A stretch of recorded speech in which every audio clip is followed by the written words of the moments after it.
Salutare lume și bine v-am găsit la un nou episod din seria noastră de topuri. Astăzi de fapt nu este un top, este mai degrabă o scuză. Și de ce o scuză vă întrebați?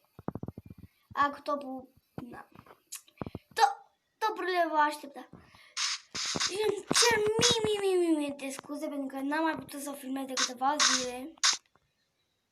Dacă n-am mai filmat câteva zile. Serios, uitați-vă pe canalul meu și vedeți care este ultimul videoclip. Ca să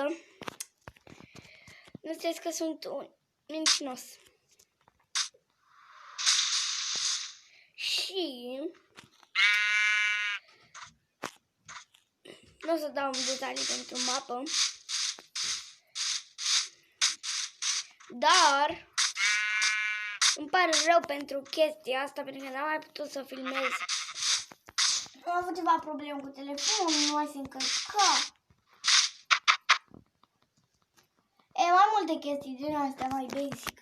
Dar serios, nu mai se încărca, încărcătorul era praf. Și ca mufa.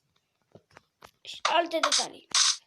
Deci mă scuzați pentru că n-am avut videoclip ieri sau alaltă ieri. Nu știu cum va apărea videoclipul ăsta.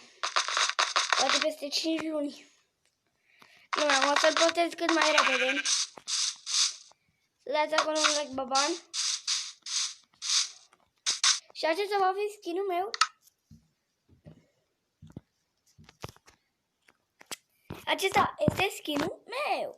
Yes! Gata, mă, e urât. Știu. Mie îmi place super mult. Voiam să-l fac ca Jevin. Dar cine dorește? Și da, promit ca videoclipul ăsta să fie postat super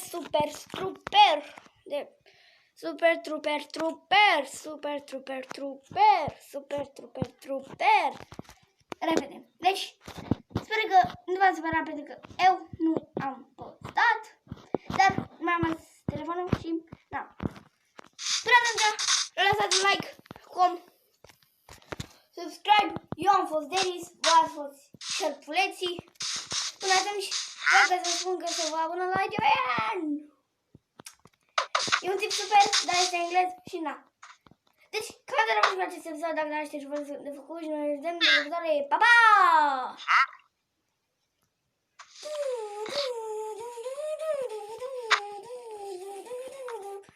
Eu visez.